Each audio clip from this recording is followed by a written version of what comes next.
Sziasztok! A mai videóban bácskai rizses fogok készíteni, ha van kedvetek, akkor tartsatok velem.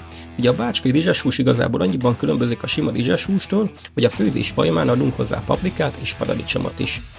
Zsiradékgyanánt itt most füstölszalonnát fogunk használni, ha kiengedte a zsírját, akkor jöhet hozzá az apróra vágott vöröshagyma, illetve fokhagyma. Megrinszteljük egy kicsit, majd hozzáadjuk a felkockázott húst. Itt most sertétszombot használtam, kicsit több mint 1 kilót, de igazából lapockából is tökéletes, vagy esetleg karjából. Miután fehéredésig pirítottuk a húst, jöhetnek a fűszerek. Alapfűszerezés, só, őrölt bors, őrölt kömény és piros paprika. Elkeverjük, és akkor most már hozzá is lehet adni a paprikát és a paradicsomot. Annyi vízzel felöntjük az ételünket, hogy ellepje, és utána fedő alatt körülbelül 1,5 óra alatt főzzük, tehát csinálunk egy nagyon jó kis pörköltöt. Itt látható is az eredmény, és akkor ezután annyit csinálunk, hogy felöntjük 1 liter vízzel. Azért 1 literrel, mert fél kiló rizssel fogunk dolgozni, amit egy kevés olajon lepirítunk fehéredésig.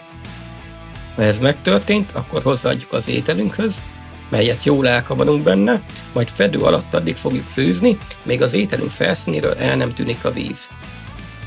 Amíg ez megtörténik, addig gyorsan egy pálinkát benyomunk, és akkor itt is vagyunk szinte a végeredménnyel. Eltűnt a víz a felszínéről, most már csak addig fedjük le, még a rizsszemek magában nem szívják a gőzt.